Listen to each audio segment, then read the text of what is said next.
शंखं चक्रं जलौकां दददमृतघटं चारुदुर्भिश्चतुर्भिः सूक्ष्मस्वच्छान्तिरुद्याञ्शुकपरविलसन मौलिमं भोजनेत्रं कालाम्बोदोज्ज्वलाङ्गं कटितटविलसच्चारुपीताम्बराढ्यं वन्दे धन्वन्तरिं निखिलगदवन प्रौढदावाग्निलीलं प्रौढदावाग्निलीलं प्रौढदावाग्निलीलम्।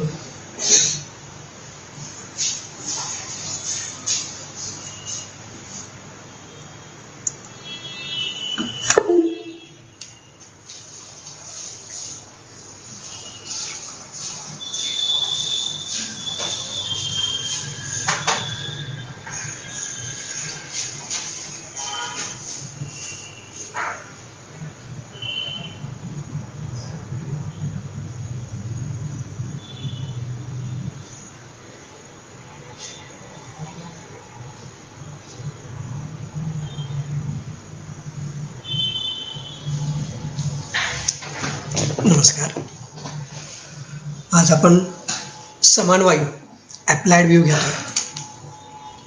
Applied view काय, आपल्याला फक्त समान वायूच्या बाबतीत फक्त काय म्हणतात, समान वायू आज ले रहे हैं और समान वायू के बारे में उसका प्रॉपर एप्लाइड व्यू क्या है, कैसे उसका कार्य होता है, ये आज हम लेने वाले हैं. समान वायु क्यों लिया? जैसे चरक आचार्य ने जो बताया कि वात के 5 टाइप बताए. जैसे सुश्रुताचार्य ने वात के 5 टाइप, पित्त के 5 टाइप बताए हैं. वाग्भटाचार्य ने वात के 5 टाइप, पित्त के 5 टाइप और कफ के 5 टाइप. चरकस चिकित्स ने इन्होंने 5 टाइप बताए हैं इसमें. और इनके हिसाब से ये 5 वायु इतने इम्पोर्टेंट है. उसमें से आज जो हम समान ले रहे हैं, ये समान ही क्यों, बाकी के वायु पहले क्यों नहीं लेना है? क्योंकि अगर ये समान समझ में आएगा तो हमें सब समझ में आने वाला है. क्योंकि यहाँ समान के लिए क्या है, समम नयनात् समानः. मतलब क्या है, अगर पचन अच्छा हुआ तो शरीर की ये समस्थिति, ये पूरी जो समस्थिति है, वो समस्थिति रखने का काम ये समान वायु करती है. मतलब अगर ये अग्नि है, जैसे हमारे शरीर में 13 अग्नि बताए, एक जठराग्नि बताया है, 7 धात्वाग्नि बताए, 5 पांचभौतिक अग्नि बताए. इसकी जो समस्थिति है ये समान वायु रखता है. इसके वजह से हमें ये समान वायु आज समझना है. क्योंकि ये समान वायु समझ में आएगा तो ये तीनों दोष, वात, पित्त और कफ, ये तीनों दोष हमें समझ में आने वाले हैं. तो अब समान वायु हम जब स्टार्ट करते हैं, उसमें क्या है, समान, इसका जो ये स्थान बता है, समानो अग्नि समीपस्था. मतलब ये समान वायु क्या है, समान वायु अग्नि के समीपस्थ है. मतलब अग्नि के सहचर्य में है. अगर कोई अग्नि के साथ में है तो मुझे एक बताइए कि समान के साथ अगर अग्नि है तो अग्नि के साथ समान है. मतलब जहां जहां समान रहेगा वहां वहां अग्नि रहेगा, और जहां जहां अग्नि रहेगा वहां वहां समान रहेगा. मतलब जो शरीर में 13 अग्नि है, उस अग्नि के साथ समान वायु है और समान वायु के साथ अग्नि है. क्योंकि ये समानो अग्नि समीपस्था, क्योंकि ये सहचर्य में है. ये सहचर्य मतलब क्या है, अभी इसमें 5 वायु के 5 भौतिक अंश बताए हैं. मतलब ये 5 भौतिक, जो वायु के भी 5 भौतिक, क्योंकि हर एक शरीर, हर एक चीज 5 भौतिक है. वैसे वायु भी 5 भौतिक है. वैसे प्राण वायु को क्या कहा है, प्राण वायु को आकाशीय वायु, नाभस वायु कहा है. और इसमें सबसे इंपॉर्टेंट जो गुण है, वो गुण है लघु सूक्ष्म. ये गुण इंपॉर्टेंट है इसके लिए. वैसे ही व्यान वायु, ये वायु एक बताए, उसमें चल गुण इंपॉर्टेंट है. और ये समान वायु है, ये तेजस वायु, तेज महाभूत प्राधान्य से वायु है, तेज वायु. और इसका इंपॉर्टेंट है, अग्नि के समीपस्थ है और रुक्ष गुण इसका इंपॉर्टेंट है. वैसे ही जो उदान वायु है उसका आप्य महाभूत प्राधान्य है और उसका शीत गुण इंपॉर्टेंट है. वैसे ही हमारा जो अपान वायु का जो पार्थिव महाभूत मतलब पृथ्वी महाभूत प्राधान्य है और इसका खर गुण इंपॉर्टेंट है। अभी इस 5 के 5 वायु में 5 भौतिक तत्व है और 5 भौतिक तत्व के हिसाब से अगर ये समान वायु हम लेते हैं और ये समान वायु जब लेते हैं तो तेजस महाभूत प्राधान्य है, मतलब तेज महाभूत और समान वायु समगुण के हिसाब से वो कार्य कर रहे हैं और पचन के हिसाब से सहचर्य में है, एक का दूसरे से दूसरे का एक से जो सहचर्य वो पाचन के लिए कार्य कर रहा है। अभी समानो अग्नि समीपस्था, अब इसका संचार देखिए, इसका संचार है कोष्ठे चरति सर्वथा। अभी ये कोष्ठ में सब जगह जा रहा है, अब कोष्ठ में जा रहा है। अभी ये देखिए स्थान भी है और इसके साथ इसका संचार भी है, कोष्ठ चरित सर्वथा। अभी कोष्ठ क्या बताया है यहाँ, अभी कोष्ठ बताते हो सुश्रुत आचार्य जी भी बता रहे, सुश्रुत आचार्य जो कोष्ठ के बारे में बताया है वो शारीर रचना के हिसाब से बताया है। वैसे जो शब्दवर्णित अध्याय है उसमें जो शस्त्र से भेदन हुआ है उसके वजह से जो कोष्ठ वर्णन किया है वो सुश्रुत आचार्य ने बताया और उन्होंने क्या बताया है, स्थानानि अग्नि पक्वानां मूत्रस्य रुद्रस्य च रुद्र उंड फुफ्फुसश्च कोष्ठ इत्यभिधीयते। मतलब कोष्ठ क्या है, अग्न्याशय, आमाशय, पक्वाशय, मूत्राशय, रुधिर स्थान, हृदय, उंडुक, फुफ्फुस, मतलब अभी कोष्ठ की व्याप्ति देखिए।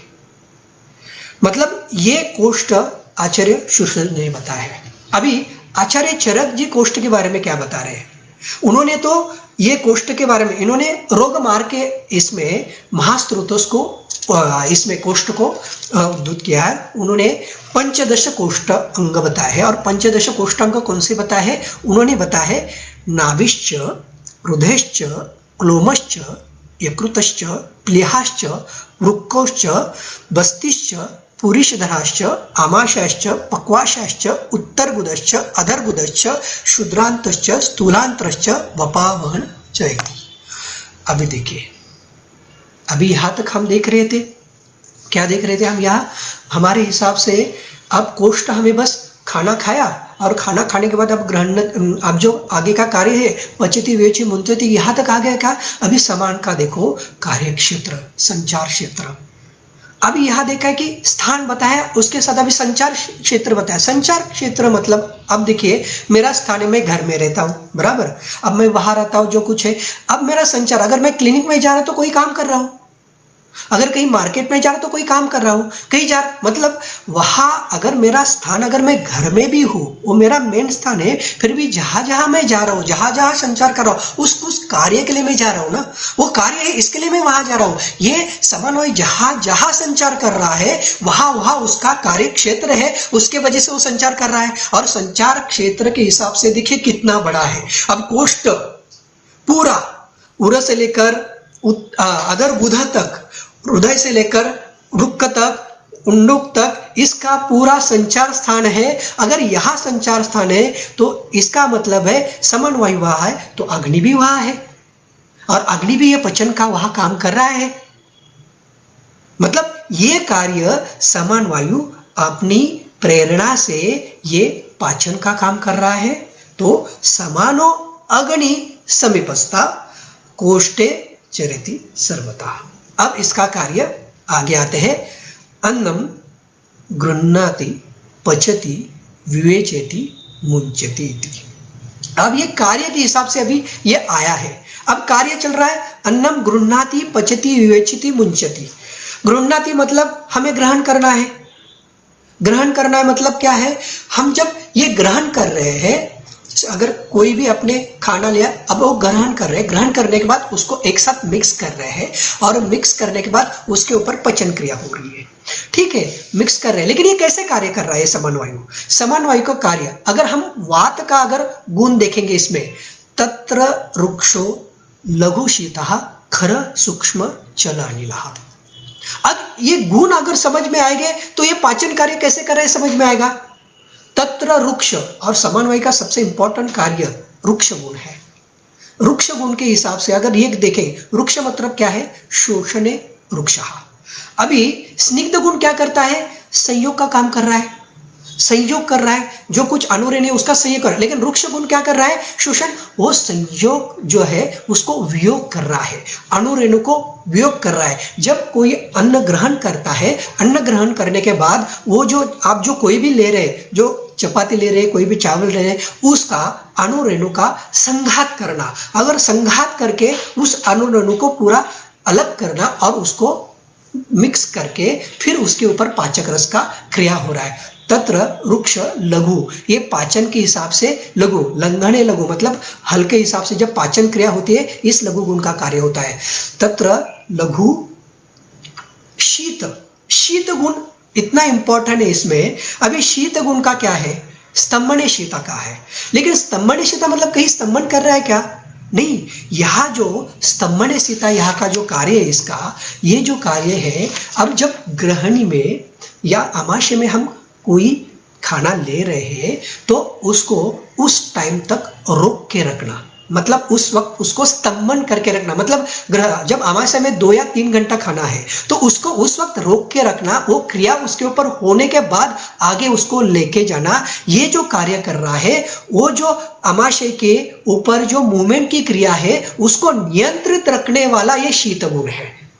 मतलब अमाशय में कितने घंटे खाना रहेगा, कितना याम खाना रहेगा, फिर उसके बाद ग्रहणी में कितना याम खाना रहेगा, उसके बाद डाइजेशन होने के बाद जो मल मूत्र किट जो है उसके हिसाब से आगे जाके वो कितने दिन वहां कितने टाइम पर हो रहे, उसको स्तंभन करके रखना है, उसको धारण करके रखना है। ये जो कार्य कर रहा है वो शीत गुण। इसलिए ओनली स्तंभन मतलब किसी चीज का स्तंभन करके ना है, तो किसी इसको जो मूवमेंट है वो गति को नियंत्रित रखना, वो नियंत्रण करना, मतलब जो पेरिस्टाल्टिस है उसको भी नियंत्रण में रखना, ये शीत गुण का काम है। वे व्यान की प्रेरणा से शीत गुण काम कर रहा है।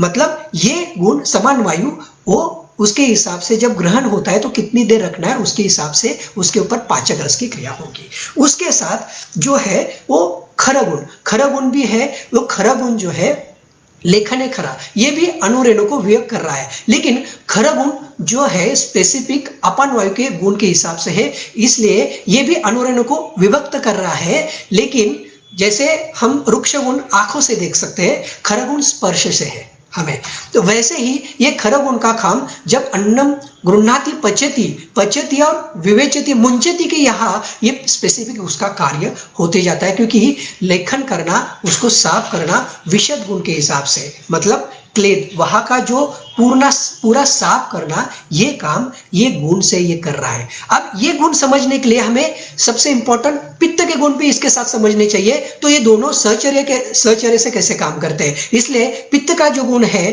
पित्तम सस्नेह तीक्ष्ण उष्णम लघु विश्रम सरंत्र। पित्त सस्नेह, क्योंकि कहीं देखिए हमें स्नेह गुण तो चाहिए पचन के लिए।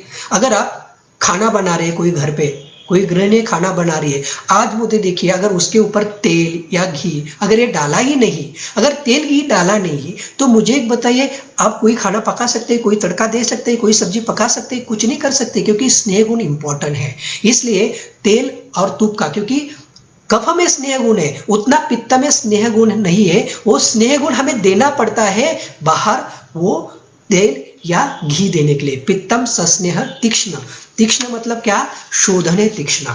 ये जो तीक्ष्ण गुण है शोधन कर रहा है, मतलब अनुरेणु तक वहां जाके विभक्त करके सूक्ष्म, यहाँ मतलब कोई भी हम खाना ले रहे हैं तो रुक्ष गुण और तीक्ष्ण गुण सूक्ष्माति सूक्ष्म अनुरेणु तक वो पाचक रस के गुण को वहां जाके वो सूक्ष्म अनुरेणु उसको, मतलब उसकी जैसे बोलते हैं ना, सूक्ष्म अनुरेणु तैयार कर रहे हैं, उसको विरोध कर रहे हैं, वहां तक वो जाके उसका पचन करने के लिए उष्ण गुण को प्रेरणा देते हैं। जब तक वो तीक्ष्ण, मतलब हम मिट्टी है, मिट्टी के ऊपर पानी डालेंगे, जब पानी डालेंगे तो क्या होता है, बहुत बार ऐसा होता है कि ऊपर ही पानी रहता है, नीचे तक नहीं जा पाता।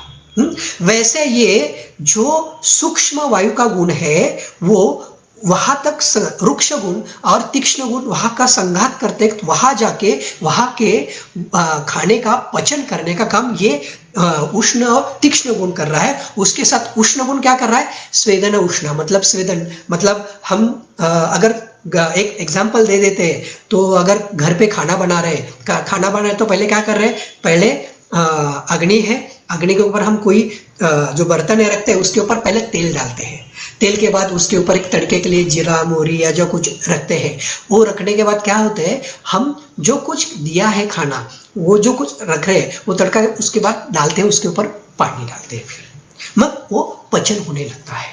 क्योंकि जब तक अग्नि स्वेदन नहीं होता तब तक पचन नहीं हो पाता। ये उष्ण गुण पाचन का काम करता है, और ये पाचन का गुण ये हमें ये समझने के लिए सबसे इंपॉर्टेंट जो वायु का गुण है, योगवाही। योगवाही मतलब क्या? योग मतलब हम कोई ऐसे योग जैसे मिक्स बना रहे हैं, और वाही मतलब उसको लेके जा रहे हैं। योगवाही मतलब क्या है? ये जो वायु है वो किसी के साथ रहता है तो उसके गुण लेता है, लेकिन खुद के गुण वो चेंज नहीं करता है। खुद के गुण रहते हैं लेकिन उसके साथ वो दूसरे को भी गुण लेता है। इसलिए ये कफ के सहचर्य में आता है तो उसका शीत गुण बढ़ाता है, और पित्त के सहचर्य में आता है तो उसका उष्ण गुण ये बढ़ाता है। जैसे आप देखिए, कहीं आप बाहर से जा रहे हो, कहीं गुलाब के पुष्प है और वहां से अगर वायु आता है तो गुलाब की सुगंध आता है, मतलब वो वहां का सुगंध लेता है, मतलब उसके सहचर्य में उसका गुण ले रहा है लेकिन खुद का गुण चेंज नहीं कर रहा है। अगर कहीं बदबू है, कहीं गंदगी है, तो गंदगी के यहाँ से जब वायु जा रहा है तो वहां का वो जो गंध है वो गंध ले रहा है, लेकिन उस खुद के गुण नहीं चेंज कर रहा है वो। मतलब इसके साथ वो सहचर्य में रह रहा है लेकिन खुद के गुण वो वैसे ही ये योग वाही के हिसाब से अभी ये काम कर रहा है। मतलब ये अमाशय में है, कफ का सहचर्य, इसलिए यहाँ उष्ण गुण नहीं, अम्ल गुण का पित्त, इसके वजह से अम्ल पित्त की जो बीमारी होती है अमाशय में के हिसाब, क्योंकि कफ के सहचर्य में रहने की वजह से उतनी उष्णता, उतना उष्ण गुण नहीं। लेकिन जब ग्रहणी भी जाता है, वायु है, वायु के प्रेरणा की वजह से वहां उष्ण और तीक्ष्ण गुण ज्यादा होता है, क्योंकि तीक्ष्ण गुण बढ़ने के बाद वहां संघात अणुरेणु विभक्त का, इसलिए अल्सर जब तैयार होते हैं बॉडी में, अल्सर वो इंटेस्टाइन में तैयार है तो तीक्ष्ण गुण बिगड़ा हुआ है। तीक्ष्ण गुण ज्यादा तकलीफ देता है क्योंकि वहां के डायरेक्ट संघात या वहां का पाचन करने लगता है। जब पाचन होने लगता है, कोई भी हम जैसे खाना डालते हैं उसके साथ हम पित्त का द्रव गुण बताया है, विलोडने द्रवा मतलब यहाँ ये उष्ण तीक्ष्ण गुण को क्या करता है? कंट्रोल में रखता है। लेकिन एक चीज ऐसी है, उष्ण तीक्ष्ण गुण को कंट्रोल भी करता है, लेकिन ये उष्ण तीक्ष्ण गुण अग्नि जैसे जैसे द्रव गुण कम होते जाता है वैसे वैसे अग्नि भी अच्छा काम करने लगता है, अग्नि भी प्रॉपर काम करता है, अग्नि का काम प्रॉपर होता है। देखो कभी भी सब्जियां पकाते हैं तो द्रव गुण जैसे कम होते जाता है वैसे वैसे उसका पचन हो रहा है, मतलब उष्ण गुण से उसका पचन हो रहा है, उसका रूप बदल रहा है, उसका गंध बदल रहा है, उसका स्वाद सब बदल रहा है। हम गंध से समझ सकते हैं कि यार ये पचन हो रहा है। वैसे ही शरीर में भी सेम वही क्रिया होती है कि जैसे जैसे ये अग्नि, मतलब देखिए अभी दिया है, दिया आपने जलाया, घी डाला है, जब घी कम होते जाता है अग्नि उसका जैसे जैसे अग्नि का काम होते होते वैसे वैसे द्रव कम होते जा रहा है। मतलब द्रव कम होते वक्त ये क्या हो रहा है? अग्नि का गुण दिखा रहा है। वही द्रव गुण सूक्ष्माति सूक्ष्म यहाँ जाके वहां उष्ण तीक्ष्ण गुण की क्रिया करके वो पाचन का काम कर रहा है।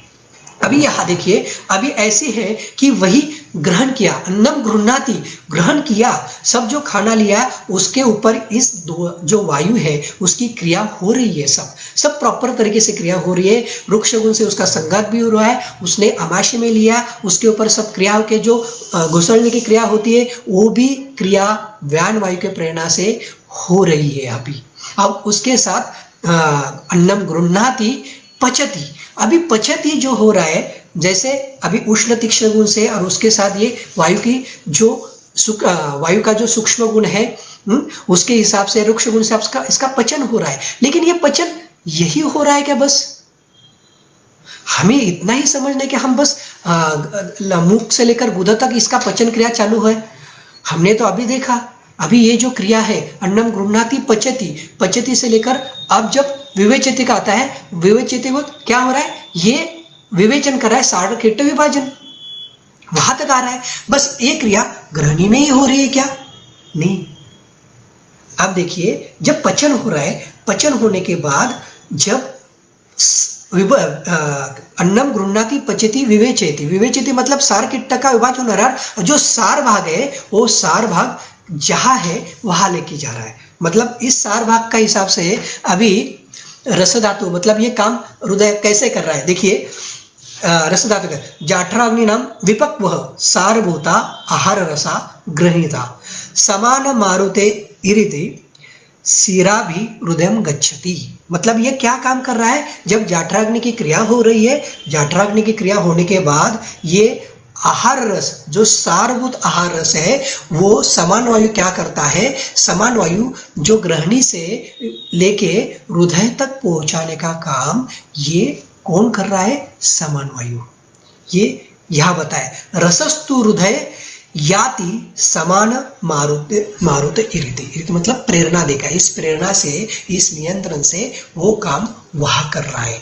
अब देखिए ये काम अभी ओनली ग्रहणी में हो रहा है क्या, नहीं, ये सेम काम अभी रस में, जब रस धातु तैयार होता है तो अन्नम गृह्णाति मतलब आहार रस लिया, पचति उसके ऊपर रस धातु की क्रिया हो गई, मतलब उसके ऊपर सारकेट्य विभाजन हो रहा है, मतलब सारकेट्य विभाजन होने के बाद उसमें जो सार भाग है, जो पोष्य प्रॉपर स्थायी पोष्य, मतलब रस धातु का स्थायी पोष्य है, उसके साथ पोषक अंश भी है, उसका पोषक अंश क्या है, उसका पोषक जो अंश आगे रक्त धातु है वो भी तैयार हो रहा है, और उसके साथ उसका मल भी तैयार हो रहा है।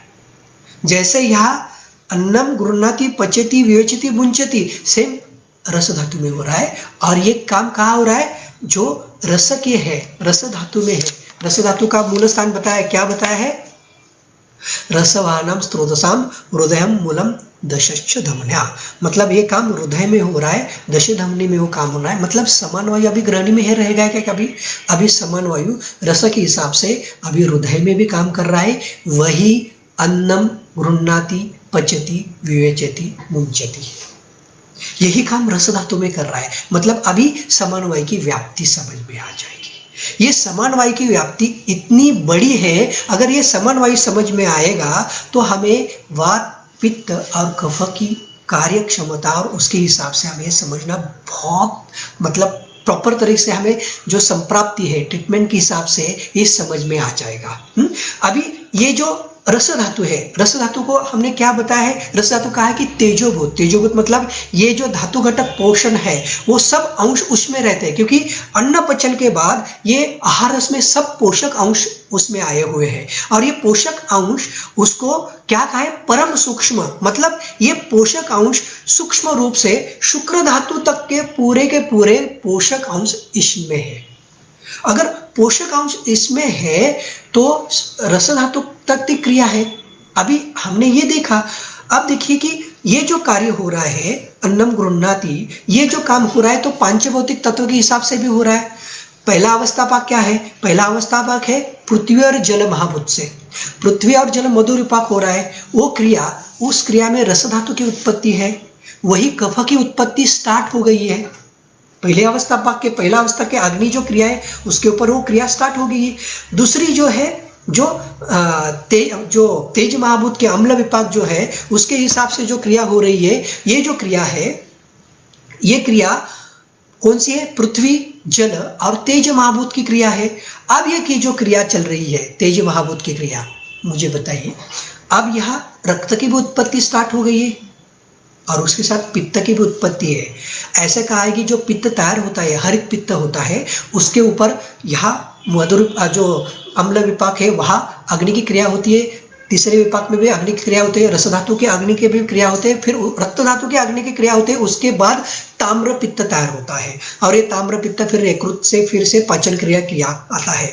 मतलब यहाँ देखिए कफ पित्त और उसके साथ जो अभी वात के हिसाब से तैयार हो रहा है, ये जो उत्पत्ति है ये समान वायु कर रहा है। अभी ये देखिए जो पित्त की उत्पत्ति बताई गई है, अभी पित्त की उत्पत्ति बताते हो हमें ये देखना है कि पित्त के हिसाब से जो रक्त वह द्वय त्वयमूलम यकृत प्लेहान्नो रक्त वहिन्याच्छ धमन्या, अभी यहाँ कार्य कहाँ कर रहा है, यकृत पे कार्य कर रहा है, प्लेहा पे कार्य कर रहा है, रक्त वाहिनी के ऊपर ये समान वायु कार्य करके अभी क्या कर रहा है, ये काम करते वक्त सेम रस से गृह्णाति, उसके ऊपर पचन क्रिया कर रहा है वो अग्नि, उसके बाद पचन करते वक्त वो क्या कर रहा है, मुंचति, मतलब वो पोष्य भी घटक खुद का तैयार कर रहा है, स्थायी पोष्य भी घटक तैयार कर रहा है, उसके साथ वो मल भी तैयार कर रहा है जो पित्त के हिसाब से है। लेकिन हमें ये समझना चाहिए कि हमारे हिसाब से अब ये जो क्रिया होती है, ये क्रिया होते वक्त अब रस धातु में कफ तैयार हो रहा है, पित्त धातु में, रक्त धातु में पित्त तैयार हो रहा है और वात कैसे तैयार हो रहा है, ये समझने के लिए हमें वो कहते हैं कि तीसरा अवस्था बाद में वात तैयार हो रहा है। लेकिन समान के हिसाब से अगर समझ में आए कि सब धातु का जो सार है तो ये है, सब धातु का सार कफ है, सब धातु का सार पित्त है, सब धातु का सार ये वात है। अब आगे जाके ये समझ में आएगा। मैं ऐसा क्यों बता रहा हूं, देखिए एक श्लोक है, क्या है, प्रकृत्या आरंभकत्व स इति दुष्टि कर्तृत्वम दोषत्वम। मतलब जो प्रकृति का निर्माण करता है, जो प्रकृति का आरंभ करता है, वही विकृति कर सकता है। मतलब ये तीनों दोष प्रकृति का आरंभ करते हैं और यही विकृति निर्माण कर सकते हैं। जब प्रकृति का आरंभ करते हैं मतलब ये प्राकृत है, विकृत कहाँ है, बराबर। विकृत कब होते हैं, जब उसके ऊपर कुछ क्रिया होती है उसके हिसाब से वो विकृत होते हैं। मतलब ये प्राकृत है। और ये प्राकृत तैयार कैसे होते हैं, देखिए अब हम पहले रस रक्त धातु तक, शुक्र तक आते हैं, फिर हमें यह समझ में आएगा कि ये तैयार कैसे होते हैं। देखिए रस धातु पृथ्वी, रस धातु की उत्पत्ति कफ, वो पृथ्वी जल महाभूत, पंचभौतिक सब याद रखिए बस। ये कैसे, पृथ्वी जल। और जो रक्त धातु तैयार हो रहा है पृथ्वी जल और तेज महाभूत। और जब जो पक्वाशय में वात तैयार हो रहा है वो कैसे तैयार हो रहा है, ये पांचों के ऊपर पृथ्वी जल तेज वायु आकाश, इसके ऊपर जब क्रिया होती है तो वायु की उत्पत्ति होती है। तो मुझे बताइए ये बस 9 आवर्स में वात तैयार होके फिर काम करेगा क्या? ये तो प्राण उदान व्यान समान अपान, ये तो 5 के 5 जो वात बताया है ये पक्वाशय के हिसाब से। लेकिन ये 5 वात तो ओनली खाने के बाद ही तैयार हो रहे हैं क्या? नहीं है। ये अगर इतना इसको इंपॉर्टेंट दिया है तो इसके ऊपर जैसे रस धातु का बताया, रस धातु कैसे तैयार हो रहा है, रस धातु का कहा गया है कि ये तैयार होता है एक अह मतलब क्या है, एक अह मतलब अहोरात्र, मतलब जो पोष्य है जो 12 घंटे में तैयार होता है, और जो स्थायी पोष्य है, स्थायी रस धातु है, उसके लिए अहोरात्र मतलब 24 आवर्स लगते हैं।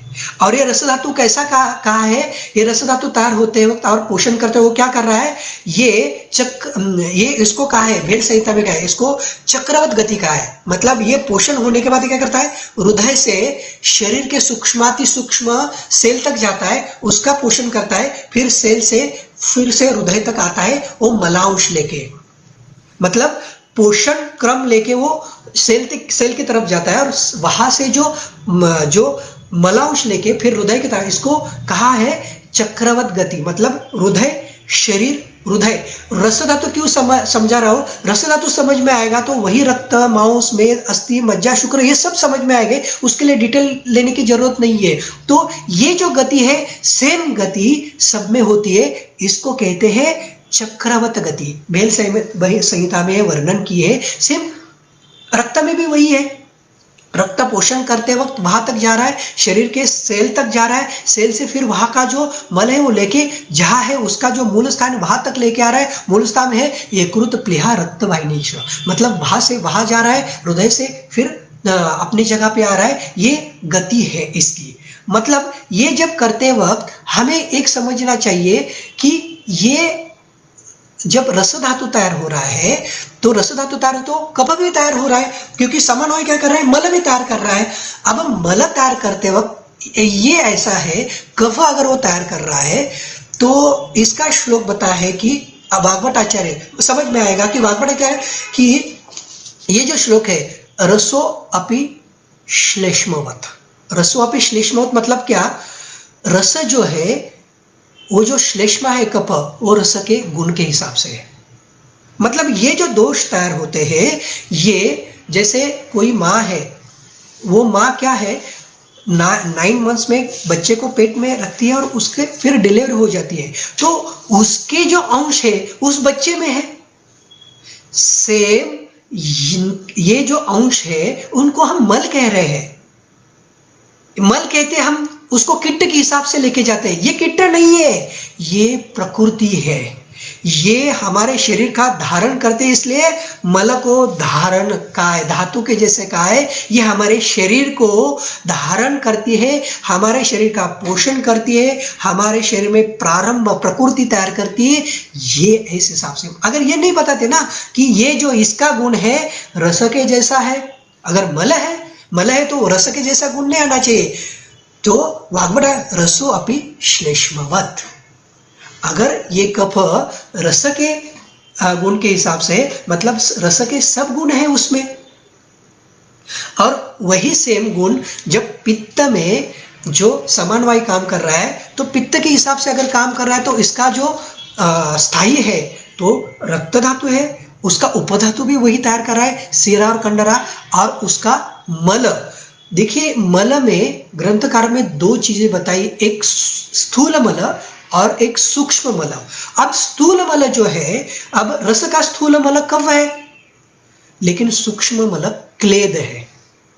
सेम सातों धातु में अगर पित्त में जो मल है वो कौन सा है, पित्त में जो मल है, जो रक्त में जो मल है पित्त है, और उसका सूक्ष्म मल क्लेद है। हमें पता ही नहीं, हर एक संपर्क में क्लेद आया, क्लेद आया, क्लेद आया, क्लेद से इस धातु में गया, क्लेद से दुष्टि किया, और क्लेद कहाँ है, कौन सा है क्लेद? ये क्लेद मतलब जब समान वायु से पचन हो रहा है, पचन होने के बाद जो विवेचयति गुण है, उसके बाद जो मुंचति है, मुंचति में जो मल तैयार हो रहा है, मल में स्थूल और सूक्ष्म, ये सूक्ष्म चीज दिखाई नहीं दे रही है, वही अगर रक्त धातु की विकृति होती जाती है उसमें क्लेद बढ़ने लगता है। ये मल का क्लेद है जो सूक्ष्म रूप से है, जो हमारे शरीर में विकृति करता है। ये विकृति करता है, ये जो दोष है स्थूल वाला, जो कफ है वो कार्य कर रहा है। यही सेम रक्त धातु के हिसाब से हम जाएंगे मांस धातु।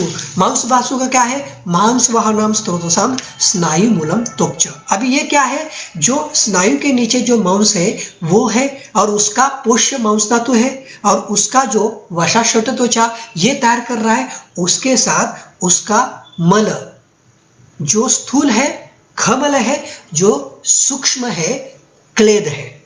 अब हम इसके ऊपर क्यों आ रहे हैं, एक एक धातु क्यों ले रहे हैं, क्योंकि अगर हम कह रहे हैं कि स्नायु मूलम, तो समान वायु वहां जाके भी काम कर रहा है। सेम मेद धातु का क्या है, मेदो वाहनाम स्त्रोतसाम रुक्को मूलम वपामानच, रुक्को मूलम वपामानच। अब ये समान वायु ओनली ग्रहणी में काम कर रहा है क्या, ये ओनली काम वहां नहीं ना, संचार है, वहां जाके वो अग्नि सहचर्य में जो रस धातुअग्नि है, मेत धातुअग्नि है, मेत धातुअग्नि की क्रिया के ऊपर वो समान वायु काम कर रहा है, और वो समान वायु उसकी सब जो स्थायी है, जो पोषक है, वो भी विवेचयति मुंचयति के हिसाब से पोषक अंश तैयार कर रहा है, दूसरे धातु का भी पोषक अंश तैयार करके फिर मल तैयार कर रहा है। और उसका जो है, जो मेद धातु का मल है, उपधातु है सिरा स्नायु तैयार, और उसके साथ उसका मल है स्वेद, वो वहां तक रहा, और सूक्ष्म मल क्लेद, ये समान वायु वहां काम कर रहा है। अब उसके साथ अस्थि का क्या है, अस्थि वाहनाम स्त्रोतसाम मेदो मूलम जघनंच। अभी जघन मतलब क्या है, जघन मतलब कटी कपाल अस्थि, जो मतलब जो कटी है, जो अधोशाखा के पृष्ठवंश है, उसको जघन के हिसाब से लिया। वहां हम कहते हैं पुरुष धरा कला, अस्थि धरा कला, पुरुष धरा कला वह है, उसके हिसाब से वो समान वायु वो अस्थि के हिसाब से उसका उपधातु दंत भी तैयार करा है, खुद का स्थायी पुष्य भी तैयार करा है, उसके साथ उसका स्थूल जो मल है वो क्या है, केश लोम और नख है, और उसके साथ सूक्ष्म मल है क्लेद। मज्जा धातु का भी सेम काम, जो मज्जानाम स्त्रोतसाम अस्थिनी मूलम संधाय, मतलब अस्थि का जो मूल है, और संधाय मतलब संधि। ये संधि जो है स्नायु की संधि है, मांस की संधि है, उसके यहाँ ये कार्य कर रहा है। अस्थि ये जो हम अंतर्गत होता है वो वहां भी समान वायु कार्य कर रहा है। मैं आपको ये क्यों बता रहा हूँ, समान वायु जब ये समझने के लिए पूरा समान वायु का कार्य क्षेत्र ही पूरे कोष्ठ में जाके ये सब क्रिया, अग्नि को अच्छा करना, दोष को प्रॉपर तार करना, मल को प्रॉपर तार करना, अगर वो बिगड़ने लगा तो पूरी स्थिरता जो शरीर की वो जाएगी। इसलिए समम नयनात् समाना, ये शरीर को समान, उस समस्थिति में जो लाता है ये समान है। हमने समान वायु लेने के लिए ये, क्योंकि अगर ये समझ में आएगा तो तेरा अग्नि समझ में आएगा, समस्थिति में वो ला सकते हैं। इसके वजह से आपको बता रहा हूं। अब इसके साथ शुक्र धातु, अब शुक्र धातु, शुक्र नाम स्त्रोत्रम उष्णम मूल शेपश्च। अभी इस जगह अगर इसका उपधातु ओज है और इसका जो मल है वो श्मश्रुलोम है। अब मुझे बताइए, हमने ये सब धातु के हिसाब से ले रहे हैं। अब सब धातु में ये जो इसका मूल स्थान है, यहाँ फिर समन्वय का कार्य नहीं क्या? समन्वय का कार्य क्षेत्र ओंड्री ग्रहणी है क्या? वहां पर अन्नम गृह्णाति पच्यति विवेचति मुंचति इतना ही कार्य का? सर सब धातु में, रस में भी सेम वही काम है, रक्त में भी सेम वही काम है, मांस में भी वही सेम काम है, मेद में भी, और शुक्र तक वही काम है। अब शुक्र तक उसका अगर सेम काम है तो मुझे बताइए ये जो कार्य कर रहा है ये तत्र रुक्ष लघु शीता खर सूक्ष्म चल अनिलहा, इसके जो गुण है उसके साथ पित्तम सस्नेह तीक्ष्णोष्णम लघु विश्रम सरमद्रम। अब ये पित्त को उसको कार्य देने के लिए प्रेरित करता है और कार्य करता है। अभी ये समान वायु और अग्नि का ज्ञानेश्वर में कहा है 10 जो विभूति अध्याय बताया है 10, उसमें कहा है कृष्ण श्री कृष्ण जी की, मेरी विभूति में जो मनुष्य प्राणी है, मनुष्य प्राणी में जो काय है, जो अग्नि है, वो मैं हूं। अगर वहां अगर अग्नि रूप में अगर ये विष्णु जी है, श्री राम जी है, श्री कृष्ण जी है, तो मुझे बताइए अगर यहाँ समान है तो आप अपनी आजू बाजू में देखिए, राम जी के मंदिर ज्यादा है क्या मारुत राय के, हनुमंत जी के मंदिर ज्यादा है? क्योंकि अगर हम इस समान वायु के चरण पकड़ते हैं तो अपने आप विष्णु जी अच्छे हो जाते हैं।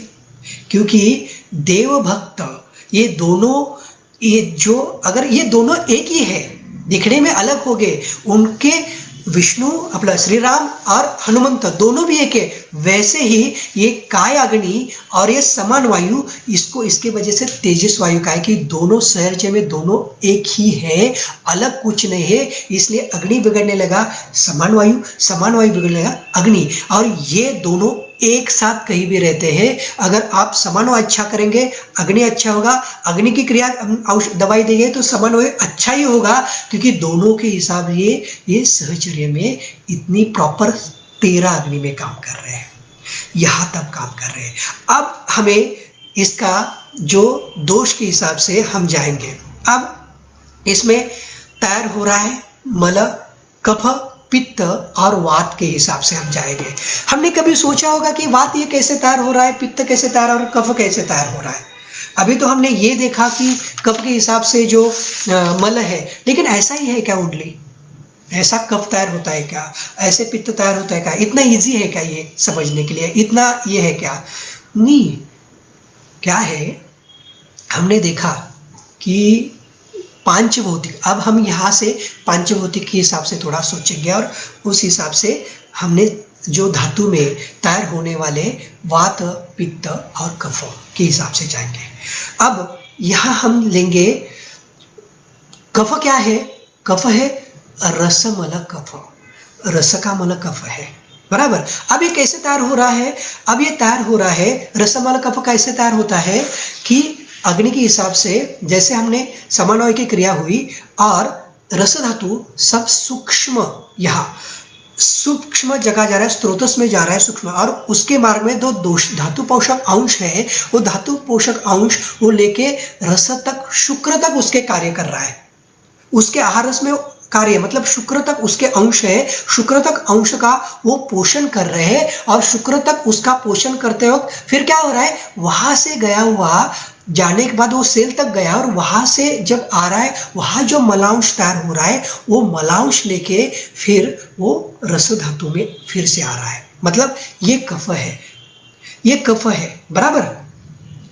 पूरे शरीर तक, रस से शुक्र तक जाके पोषण कर रहा है। पोषण करते वक्त जो शरीर में एनर्जी से तैयार होने वाला जो मल है, मैं एनर्जी वर्ड यूज कर रहा हूं क्योंकि जब आगे बात आएगा तो समझ में आएगा, तो वो उस वक्त कफ तैयार हो रहा है, बराबर। सेम रक्त तैयार हो रहा है, लेकिन कफ तैयार होते वक्त ये याद रखिए पहली अवस्था पाक में ही पृथ्वी और जल महाभूत से कफ की उत्पत्ति है, रस की उत्पत्ति है, यहाँ से शुरुआत हुई है। मतलब जो शरीर में रस, रक्त, मांस, मेद, अस्थि, मज्जा, शुक्र, इसमें जो सब धातु में जो पृथ्वी जल अंश है, वो अंश से जहां तक पोषण हो रहा है, उसके अंश से जो मलांश तैयार हो रहा है शुक्र तक का, वो कफ में आए हुए हैं। रसमल कफ, फिर रक्तमल पित्त, रक्तमल पित्त, यहां हम जाएंगे तो रक्त जो है, रस कफ, ये जो है पृथ्वी जल और तेज भावुत से रक्त की उत्पत्ति है, और रक्त की उत्पत्ति होते वक्त वह उसमें पित्त तैयार हो रहा है। वो रस से रक्त, मांस, मेद, अस्थि, मज्जा, शुक्र में जो समान वायु की प्रेरणा से पूरे धातु में गया है, और सब धातु में से जो पोषण करने के बाद वो रक्त से जो मलांश तैयार हो रहा है, वो पित्त है। अब वात, वात क्या है? वात जो है, अब वात तो पृथ्वी जल अग्नि वायु आकाश, ये अन्न रस है। जो अन्न रस अन्न है, वो अन्न सब रस से लेकर शुक्र धातु तक वो पोषण करता है।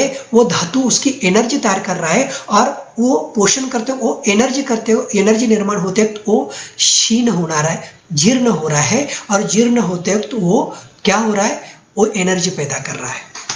वो शरीर को एनर्जी देते वक्त वो क्या कर रहा है, वो क्षीण हो रहा है। और उस वक्त जो अन्न से, वो अन्न मल से जो तैयार हो रहा है, वो वात है। इसलिए इसको कहते हैं अन्नमल वात। हम खाना खाए, खाना खाने के बाद तीसरी अवस्था पाक में वायु तैयार हुआ, ऐसा नहीं है। अगर ये प्राण, उदान, व्यान, समान, अपान ये तैयार होता है, ये पचन होने के बाद पूरे शरीर का जाता है, और सब 7 धातु के जो सार अंश है, उस सार अंश से इस वायु की, इस पित्त की, इस कफ की उत्पत्ति है। इसलिए सब शरीर पे वो कार्य करता है। इसको कहते हैं अन्नमलवात। अब ये कैसे तैयार होता है? अब एनर्जी के हिसाब से, अब उस जो शीर्ण हो रहा है, शीर्ण होने जो धातु क्षीण हो रहा है, धातु क्षीण होता है, वात तैयार हो रहा है अन्न के हिसाब से, अन्नमल। अब ये कैसे तैयार होता है, हम एग्जाम्पल ले लेते हैं।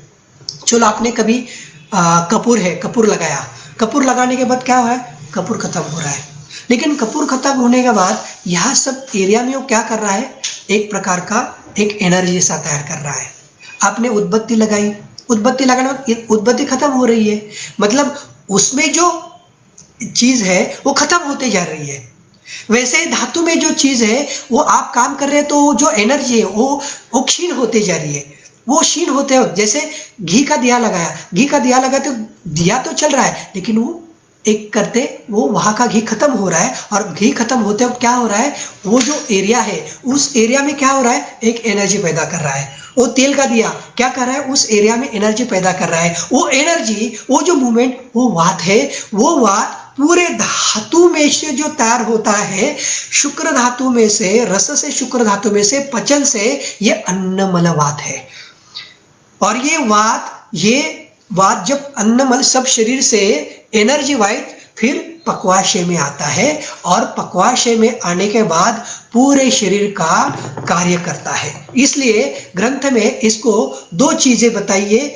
इसमें एक पूरे शरीर में व्यक्त और स्थान संश्रय के हिसाब से। अब मुझे बताइए, कभी ग्रंथ में ऐसा बताया है कि हाँ व्यानग्न दवाई, उदानग्न दवाई, अपानग्न दवाई, प्राणग्न दवाई, ऐसा नहीं बताया। बताया है वातग्न दवाई, वातग्न दवाई बताइए। पाचकग्न दवाई नहीं बताइए, पित्तग्न दवाई बताइए। क्योंकि इसका रीजन ऐसा है कि ग्रंथ के हिसाब से उन्होंने जो कार्य के हिसाब से बताया है कि इसका कार्य क्या है, कि एक मैं देता हूं, देखिए, ते व्यापिनो अपि रुण नाभि अधो मध्य ऊर्ध्व संश्रया। मतलब क्या होता है कि इन्होंने बताया कि ये दोष के स्थान क्या है, ये हृदय और नाभि इनके ऊर्ध्व में कफ है, मध्य पित्त है, अधो वात है, मतलब वात का स्थान यहाँ है। और इसका ये बताने के बाद उन्होंने कहा है कि क्या करते हैं ये दोष, एतानि खलु दोषा स्थानानि येषु संचित। यहाँ चक्रपाणी बताते हैं कि ये जो दोष है यहाँ संचय है। और इसके साथ इन्होंने बताए, जो हेमाद्रि टीका बताते हैं, एतानि खलु दोषानाम स्थानानि अव्यापन्नानाम, मतलब क्या होता है, ये दोष यहाँ अविकृत है। अव्यापन्ना मतलब अविकृत दोष है, ये विकृत नहीं है। यहाँ जो दोष तैयार आए हैं पूरे धातु के सारता से तैयार हो क्या रहे, यहाँ जो रहे हिमाद्रि टीका के हिसाब से ये अव्यापन्नानाम, मतलब यहाँ दोष तैयार होते अविकृत दोष है, विकृत नहीं है, प्राकृत दोष है। तो ये सारता से हमारे शरीर में जो समान वायु उनको तैयार होके, मतलब अन्नम गृह्णाति पचति, पचति मतलब सार भाग वो लेके जा रहे, सार किट्ट विभाजन उसने किया, दोषों का विभाजन किया, मल का विभाजन किया, उपधातु का विभाजन किया, फिर मुंचती, मुंचती मतलब जहां उसके दोष है वहां दोष तक व्यान की प्रेरणा से वहां तक लेके आना, मतलब वायु को पक्वाशय तक लेके आना। पक्वाशय तक मतलब व्यान की प्रेरणा से रस से जो वायु तैयार हो रहा है, पृथ्वी, जल, वायु, तेज, वायु, आकाश की एनर्जी से धातु में जो तैयार हो रहा है, जैसे मैंने अभी एनर्जी बताई कि शुक्र के एनर्जी में तैयार होने वाला वायु वो पक्वाशय में आ रहा है, रस की एनर्जी से, मांस की एनर्जी से, अन्नमलवात, अन्नमलवात ये जो है ओनली अन्न खाने के बाद, पचन होने के बाद जो सारकट पर मुंचती में तैयार होने वाला वह वायु नहीं है, ये पूरे शरीर में तैयार होता है। पूरे शरीर के एनर्जी के, पूरे शरीर के जब धातु में एनर्जी जो शीर्ण हो रहा है उसके एनर्जी से तैयार हो रहा है, ये अन्नमलवात है। आहार रस से तैयार हो रहा है, रस के अन्न से तैयार हो रहा है, रक्त के अन्न से तैयार हो रहा है, क्योंकि वो उनका खाना ही है, उसका अन्न ही है। रक्त, मांस का अन्न रक्त है, वो रक्त धातु तैयार कर रहा है। मेद से मांस धातु उसका अन्न है, इसके लिए उसको अन्नमलवात कहा है। बस हम खाना खाते हैं उससे तैयार होने वाला नहीं है, पूरे जब धातु तक तैयार होना है इसकी वजह से इसको अन्नमलवात कहा है। इसलिए आचार्य चरक जी ने इसको इतना श्रेष्ठ, और ये क्या कर रहा है, मूवमेंट्स का काम कर रहा है, इसलिए उसको एनर्जी है और वो हमें सूक्ष्म रूप से तैयार हो रहा है। और सूक्ष्म जैसे ये स्थूल है, रसमल पित्त, ये जो है वो स्थूल पित्त है। हम पित्त तो देख सकते हैं, कैसे देख सकते हैं, देखिए अगर ताम्र पित्त है, मल विसर्जन के बाद आप जैसे पित्त, क्योंकि अग्नि का काम हो जाता है, पित्त में जो आत्मा है वो अग्नि है, जब उसकी आत्मा कम हो, अग्नि का काम हो जाता है पित्त के ऊपर, वो मलरूप हो जाता है। और वो मलरूप होके जब मल विसर्जन आप करते हैं, एक 5-10 मिनट देखिए, वो उसका रंग आपको पता चलेगा, वो ताम्र पित्त रंग है। कफ के हिसाब से भी आप बार बार कफ, ये भी सर, लेकिन ये जो है, लेकिन उसमें जो दूसरा मल बताया है वो सूक्ष्म मल है, जो क्लेद है, वो नहीं दिखाई दे रहा है। लेकिन यहाँ जो है वो सूक्ष्म, अति सूक्ष्म वायु, ये अति सूक्ष्म वायु इस अन्नमलवात से तैयार हो रहा है। और वो कौन कर रहा है, वो समान वायु, समम स्मरण, ये समस्थिति निर्माण करता है, ये धातु की समस्थिति निर्माण करता है, धातु के अग्नि अच्छे करता है। इसके साथ पांच धातु अग्नि को भी ये अच्छा रखता है और जाठर अग्नि को भी अच्छा रखता है। इसलिए ये जो है, जैसे हमने बताया कि ये जो पित्त के स्थान है वहां लेके वो आ रहा है, और वहां लेके ये समान वायु व्यान के प्रेरणा से आके वो सब अग्नि का काम कर रहे हैं। इसके कार्य क्षेत्र जो बताया है, जो अभी बताया कि इसका जो संचय स्थान, जैसे अभी एतानि खलु दोष स्थानानि येषु संचयन्ते दोषा, इस दोष जन्य विकार यहाँ निर्माण होते हैं। तो ग्रंथकार ने चक्र यहाँ बताया कि अगर हम दोष को शांत करते हैं तो पूरे शरीर के दोष शांत हो जाते हैं। इसलिए यहाँ वैंडम ने दवाई नहीं बताई है ना, उदाहरण में दवाई बताए, अगर हम वात को शांत करते हैं यहाँ के पक्वाशय, क्योंकि वहां ही आ रहा है और वो वात कार्य के हिसाब से उसके अलग अलग नाम दिखाए, उरस्थानम उदान से ना, क्योंकि रह यहाँ रहा है, उसका स्थान यहाँ है, लेकिन उसका जो व्यक्त होने वाला स्थान, जैसे अभी भीमा नदी है, भीमा नदी आगे आके कभी चंद्रभागा उसके आगे, मतलब नदी का उगम वहां है, लेकिन उसके जब वहां कार्य करते हैं उसका, तो उसके नाम अलग अलग है। बात तो एक है, अलग कुछ नहीं, लेकिन कार्य के हिसाब से उसको नाम अलग दिया है। पांचभौतिक मतलब अभी पांचभौतिक वायु मैंने ये जो बताए हैं, प्राण आकाशीय है, व्यान वायु महाभूत के हिसाब से समान तेज महाभूत के हिसाब से है, तो उदान वायु आप महाभूत के इसके, और जो अपान वायु है वो पृथ्वी महाभूत, मतलब वायु में भी महाभूत है। तो आप समझ लीजिए कि धातु में तैयार हो रहे रस, जो कफ तैयार हो रहे पित्त, तो उसमें तैयार होने वाली जो शीर्ण होने के बाद जो एनर्जी है वो एनर्जी लेके आता है। तो वो सब धातु का ये सार है, वात पित्त और कफ। ये दोष नहीं है, मतलब दोष नाम क्यों दिया, क्योंकि ये नाम इसलिए धारण क्यों कर रहे हैं, दोष नाम क्यों दिया है, क्योंकि ये तैयार पचन के हिसाब से होता है। तो मैंने जो पहले एग्जाम्पल दिया कि जब माता अपने बच्चे को जब डिलीवर होने के बाद उसमें जैसे अंश है, वैसे पूरे धातु के अंश इसमें है। तो ये काम कर रहा है समान वायु। इसलिए हमें अगर समान वायु समझना है तो पूरे शरीर में कोष्ठ में जाना चाहिए, समानो अग्नि समीप, आप समझ में आएगा। इतना बड़ा कार्य क्षेत्र समान वायु का है, इतना बढ़िया कार्य समान वायु का है, और ये काम अगर ऐसा करता है तो समान वायु के ऊपर हम जब दवाई देंगे तो काम नहीं होगा।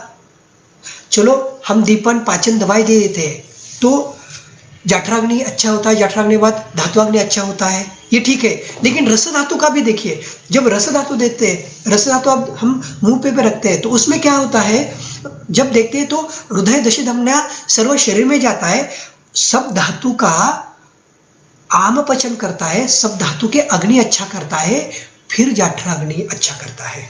अब देखिए यहाँ कैसे है, रस धातु कार्य क्या कर रहा है, हम जब कोई खाना खाते हैं या कुछ दवाई खाते हैं तो जठराग्नि काम करता है, जठराग्नि के ऊपर सब धातु पे ऊपर अग्नि काम करता है, फिर वो अच्छा करता है। रस धातु अग्नि क्या करता है, धातु अग्नि पे काम करता है, धातु अच्छे करते हैं, फिर जठराग्नि पे काम करता है। इसलिए उसको पचन की आवश्यकता नहीं, क्योंकि वहां जाके मतलब अगर वहां काम किया तो जठराग्नि पे काम हो रहा है, वहां कार्य किया तो समान वायु पे काम हो रहा है, वहां काम किया तो पाचक अग्नि पे काम हो रहा है, मतलब ये आश्रय मतलब समान वायु वहां है, अग्नि भी वहां है। वैसे ये 13 अग्नि और समान वायु सहचर्य में काम करते हैं। इतनी बड़ी व्याप्ति है, इतनी बड़ी कार्य इसका कार्य है, और ये कार्य के हिसाब से ये तैयार करता है अन्नमल वात, रसमल पित्त और रक्तमल, रसमल कफ और रक्तमल पित्त, ये दोनों भी, ये तीनों भी दोष नहीं है, ये प्रकृति है। इसलिए हम प्रकृति निकालते हैं। हम सब लोग बोलते हैं अरे आपकी प्रकृति क्या है बताओ, थोड़ी बोलते हैं, हाँ सारता धातु के हिसाब से निकालते हैं, प्रकृति वात पित्त है, वात कफ है, प्रकृति है, विकृति नहीं है। और इसके हिसाब से हमें बताया जाता है कि आपको ये बीमारी होगी, आपको ये होगा, आपको वो होगा, मतलब ये प्राकृत रूप से तैयार हो रहा है, लेकिन हम इसको मल देखते हैं, हम इसको मल सोचते हैं, लेकिन ये मल नहीं है, ये कार्य कर रहा है धातु जैसे धारणा धातुआ, वैसे ही दोष धारण कर रहे हैं, वैसे ये इसका सब कार्य समान वायु कर रहा है। अगर इसके ऊपर आपको कोई भी अगर शंका हो, कुछ भी हो, तो आप मुझे पूछ लीजिए कि ये कैसे है, क्योंकि हमारे पास टाइम कम है। हम जब क्लिनिक में लेक्चर ले रहे तो ये समान वायु, ये वायु खत्म होने के लिए कम से कम 2 महीने लगे थे, मतलब इसका अगर गृह्णाति भी लेते हैं तो इसके लिए कम से कम 2 घंटे लगेंगे, पचन लेते हैं तो 2 घंटे लगेंगे, मतलब इतना सूक्ष्म है ये। अगर ये मैं ये बताने की थोड़ा थोड़ा करके ये अगर आपको व्याप्ति भी समझ में आई समान वायु की तो भी बहुत है। तो उसमें से ये सब धातु, उपधातु, और उसके साथ मल तैयार हो रहे, ये भी समझ में आएगा तो हमें समान वायु कितना इंपॉर्टेंट है, मारुतरेय कितने इंपॉर्टेंट है, विष्णु जी कितने इंपॉर्टेंट। इसलिए हमें काय चिकित्सा इतना बड़ा ग्रंथ पहले दिया हुआ है। काय चिकित्सा में जो अंग है उसमें बताया गया है, क्यों बताया कि ये इंपॉर्टेंट है, उसके लिए समान वायु इंपॉर्टेंट है। तो अभी समान वायु का अगर कुछ भी प्रॉब्लम हो तो आप मुझे बताइए, उसके साथ जब आगे का लेक्चर लेंगे तो हम शायद एक एक वायु लेंगे, तो एक एक वायु समझने के, जैसे उदान वायु होगा, प्राण वायु का, तो उसका जो सूक्ष्म विवरण है वैसे सूक्ष्म, अगर हम और 2 लेक्चर भी समान वायु के उसका सूक्ष्म विवरण समझ में आएगा। ये सूक्ष्म विवरण जितना समझ में आएगा वैसे ही हमें ये सब दोष धातु मल समझ में आएंगे, संप्राप्ति समझ में आएगी। संप्राप्ति से हमें चिकित्सा के ऊपर जाने के लिए बहुत हमें उसका यूज होगा। तो कुछ प्रॉब्लम हो तो मेरा जो मोबाइल है 9822059937 पे आप बता दीजिए। अगर ये आपको देखना है तो वैद्य अनिल बनसोड़े यूट्यूब चैनल है, उसके ऊपर ये अपलोड हो जाएगा, उसको भी देखिए। ओके, रुक जाओ, नमस्कार। हाता विश्वात्मके देवे येने वाग्यज्ञे तोषावे तोषोनी मच द्यावे पसाय दाने।